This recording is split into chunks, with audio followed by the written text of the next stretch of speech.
আসসালামু আলাইকুম ম্যাডাম। ওয়ালাইকুম আসসালাম। হ্যাঁ আল্লাহ, স্যার তো আমার কইছে কি হইলে ফোন দিতে, ম্যাডাম তাই পড়ছে, স্যার একটা ফোন দেই।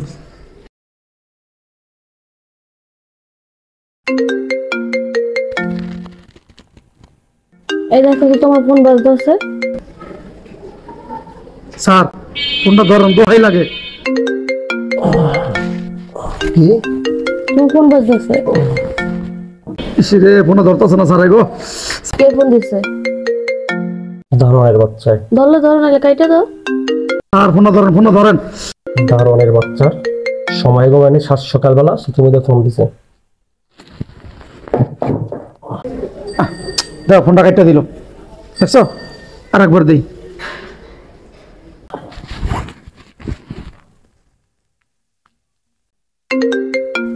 আবার ফোন দিতেছে তো। স্যার ফোনটা কাটতে দেন না গো, ম্যাডাম আইছে, দেখলে কেমন লাগে যাবো গা। স্যার ফোনটা ধরেন, ফোনটা ধরেন, দোহাই লাগে স্যার।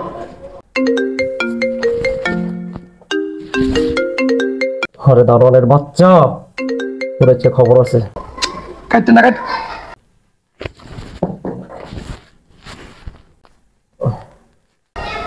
ফোনটা আবার কাটতে দিচ্ছি। থাক, আমার কি, আমার কইছে কেউ আইলে ফোন দিতে, আমি তো ফোন দিছি। ফোন ধরেন না, ঠেলা আপনি সামলাইবেন। আর ম্যাডামে গিয়ে দেখবো কেমন লাগবো, আমার তো কিছু করার নাই। আমারও কইলে আমি তো ফোন দিছি, ফোন ধরেন না কি লিগা, আমার কোনো দোষ নাই। যান এবার বাস খানাম নেই।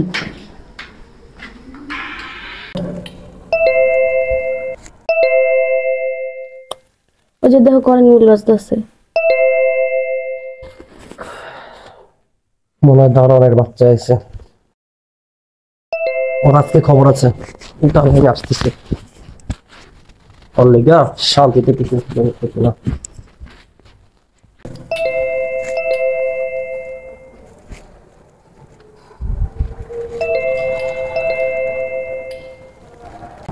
দারোয়ানের বাচ্চা, তুই 7 সকালবেলা 12 কলিং বিল দিস না, তুই মাথাটা গরম করে। তুমি এত সকালবেলা? হ্যাঁ আমি। আর দরজা খুলতে এত লেট করলা কেন? আরে শীতের ভিতরে ঘুমিয়েছিলাম, তুমি যে কলিং বেল দিছো না, আমি আলাপ পাইনি বুঝছো। কিন্তু তুমি এত সকাল সকাল কেন চলে আসলা? আরে ওই যে আমার শরীরটা না বেশি ভালো লাগতেছিল না, এখানে চলে আসছে। চলো এখন একে বেশি দাদা কথা বলবো না, আসো ভিতরে গিয়ে কথা বলবো। হায় হায় রে, এখন যদি ও বেডরুমে ঢুকে যায় তাহলে তো অবস্থা খারাপ। না, কিছুতেই ওকে বেডরুমে ঢুকতে দেওয়া যাবে না।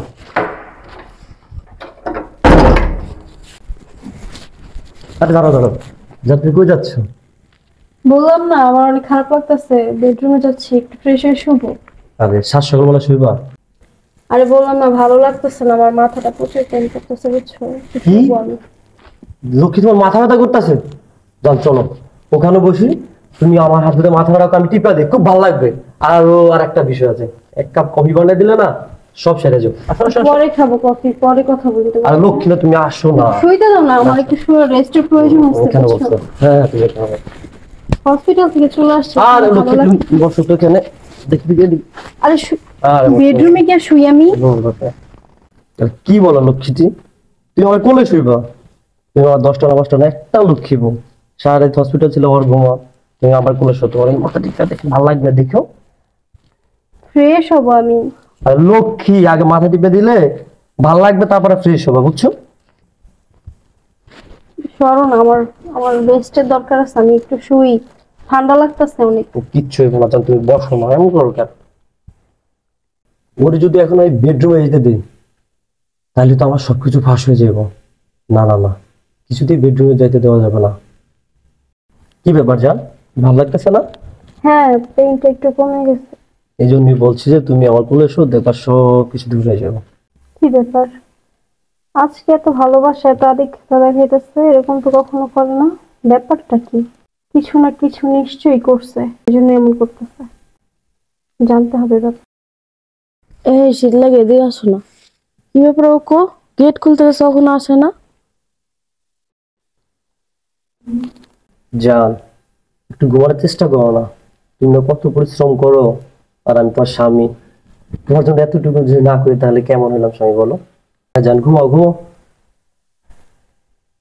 ঘুমানোর চেষ্টা করো। কি ব্যাপার, হঠাৎ করে আজকে এরকম করতেছে কেন? বেডরুমে ঢুকতে দিতেছে না, সোফার মধ্যে এসে বলতেছে ঘুমাও, এখানে ঘুমাও, এখানে আমার ঘুম পাড়ানোর এত চেষ্টা করতেছে। বিষয়টা আসলে কি? দেখি, আমি ওই ঘুমের ভান্ডিটা দেখি ও কি করতেছে।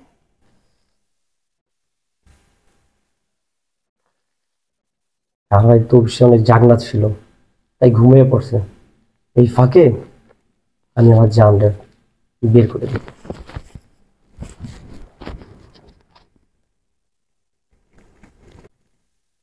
আরে তুই কি মনে করছস তোর এই ভালোবাসা তোর মাথা টিপে দিছি, মাথা হাত বুলিয়ে দিছি? আরে না, আমি তোর বিপদে করে তোর এই কাজটি করছি, বুঝছস? আচ্ছা, তাহলে এই ব্যাপার। আমি হসপিটালে নাইট শিফট করি আর তুমি তোমার গার্লফ্রেন্ড বাসার ভিতরে না ফুর্তি করো না?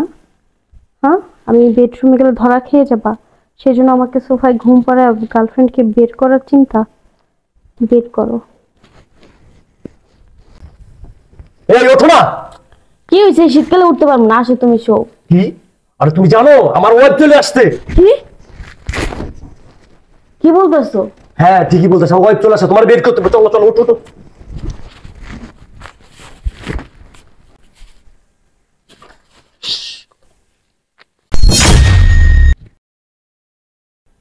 ঘুমাইতেছে, তোমার এই ফাঁকে বের করে দিতে, বুঝছো? তোমার স্ত্রী আসার সময় পায় নাই, সাত সকালবেলা চলে আইছে। আমি 10টার আগে ঘুমের থেকে উঠি না। আরে বোকা, ও তো শরীর খারাপ করছে, এই কথা চলে আসছে, বুঝো নি কেন? সবসময় কি আসে? চলো দাঁড়াও, একবার দেখি ঘুমেছে কিনা।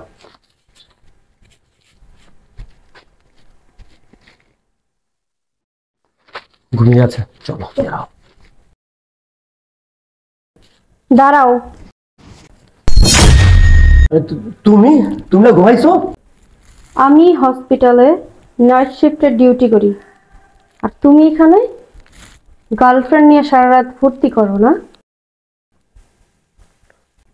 লজ্জা করে না তোমার? হ্যাঁ, তোমার বউ দিনের পর দিন খাইটা মরতেছে আর তুমি বাসায় শুয়া বৈশা খাও, তার উপর আবার গার্লফ্রেন্ড নিয়ে আসো ফুর্তি করার জন্য। হ্যাঁ, তোমার আমি কত বিশ্বাস করতাম, হ্যাঁ, কত ভালোবাসতাম, আর তুমি আমাকে দিনের পর দিন এভাবে ঠকাইতেছো। কি হইল? কথা বলো না কেন? হ্যাঁ, আমার প্রশ্নের উত্তর দাও। কিসের কমতি আছে আমার মধ্যে? হ্যাঁ, কিসের কমতি আছে যে তোমার আরেকটা মেয়ে মানুষ নিয়ে ফুর্তি করা লাগবে, রাত কাটানো লাগবে? আমি কি অশিক্ষিত, অসুন্দরী? হ্যাঁ, আমি একজন ডাক্তার, শিক্ষিতা। কি কমতি আছে আমার মধ্যে? হ্যাঁ, যেটা তুমি ওর মধ্যে খুঁজে নিছো? উত্তর দাও না কেন? আসলে বিষয়টা ওই রকম না, ওর সাথে আমার পরিচয়, এক পর্যায়ে ওরা আমার ভালো লেগে যায়।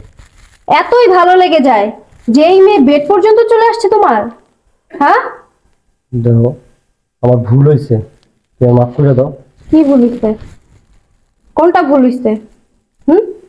আমাকে ঠকাইতেছো, এটা ভুল হইছে? তুমি তো ইচ্ছাকৃত ভাবে আমাকে ঠকাইতেছো, দিনের পর দিন ঠকাইতেছো, তাই না? দেখো একটা সুযোগ দাও, আমি ভালো হয়ে যাবো। একটা ভুল করিয়ে ফেলাইছি, হাত ছাড়ো, বড় একটা মিস্টেক করে ফেলাইছি, প্লিজ হাত তুমি ছাড়ো মাফ করে দাও। হাত ছাড়ো, হাত ছাড়। আরে তোর মতো ছেলের তো কোনো যোগ্যতাই ছিল না আমাকে বিয়ে করার। আমি শুধুমাত্র তোরে ভালোবাসা আমার ফ্যামিলির অবাধ্য হইয়া তাদের বিপক্ষে গিয়ে তোকে বিয়ে করছি। নাহলে তুই তো মাত্র ইন্টার করা একটা ছেলে, তোর কোনো যোগ্যতা আছে? তার উপর তুই আবার বেকার, আমার বাসায় থাকোস, আমারটা খাস, আমারটা পরস, আবার আমার বাসার ভিতরে অন্য মেয়েই না রং তামসা করো তুমি। হ্যাঁ, তোমার এত বড় স্পর্ধা! দেখো তুমি আমার মাফ করে দাও, এরকম কাজ আর নেক্সট টাইম হবে না। কি হবে না? হ্যাঁ, তোর ভিতরে তো ভাইরাস ঢুকে গেছে, ভাইরাসে আক্রান্ত করছে তোকে। দুনিয়ার সব রোগ ডাক্তার দেখায়া ওষুধ খাওয়ায় ভালো করা যায়, কিন্তু তোর ভিতরে যে ভাইরাস ঢুকছে না, হ্যাঁ, আমি একজন ডাক্তার, ঠিক আছে, কোনো ওষুধে ভালো হওয়ার নাই ভাইরাস। দেখো আমি তো বলছি নেক্সট টাইম আর করবো না। দেখো তুমি কামড় দিচ্ছ, নেক্সট টাইম আর এই ভুল করবো না, প্লিজ তুমি আমার মাফ করে দাও। যে পুরুষ ঘরে ডাক্তার বউ রেখা পরকিয়া করতে পারে, সে আর করবে না, তার কি প্রমাণ আছে? কি দেখো, গ্যারান্টি আছে? একটা সুযোগ তুমি আমার দাও, আমি ভালো হয়ে যাবো, প্লিজ একটা সুযোগ দাও তুমি আমার। তুই আমার হাত ছাড়। আচ্ছা প্লিজ, তুমি না অনেক অনেক ভালোবাসো। কি ভালোবাসি? হ্যাঁ আমি তোরে ভালোবাসি, কিন্তু তুই তো আমার ভালোবাসিস না। ভালোবাসছস কোনোদিন? না গো, আমি হ্যাঁ? তোমার অনেক ভালোবাসি। কি ভালোবাসছস? তুই যদি আমার বিন্দু পরিমাণ ভালোবাসা থাকতি না, তাহলে এই মেয়ে আমার বাসায় ঢোকার সাহস পেতো না। তুমি বিশ্বাস করো, আমি ভালো হয়ে যাবো। তুই ভালো হয়ে যাবি? হ্যাঁ, তোর ভিতরে যে ভাইরাস ঢুকছে, পরকীয়ার ভাইরাস, এই ভাইরাস না দুনিয়ার কোনো অ্যান্টিবায়োটিক দিয়ে ভালো হওয়ার না। তুইও কোনোদিন ভালো হবি না। তোর মতো দুশ্চরিত্র একটা লোকের সাথে না আমি আর সংসার করতে চাই না, থাকতে চাই না। তোর এই ফেসটা দ্বিতীয়বার আমি দেখতে চাই না। তুই আমার বাসা থেকে ভালোই ভালো বের হয়ে যা।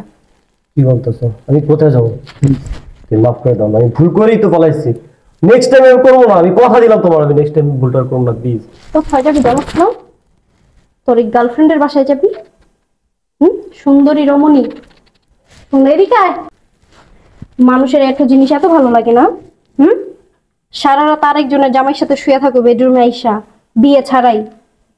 কি বলবো তোমাদের কথা? তোমাদের কিছু বলার নেই। যাও, একবারে দিয়ে দিছি।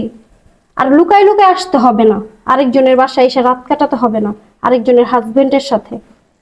যাও, বের হও, তোমার রসগোল্লা নিয়ে বের হও। প্লিজ। ভালো কথা, বের হবি নাকি?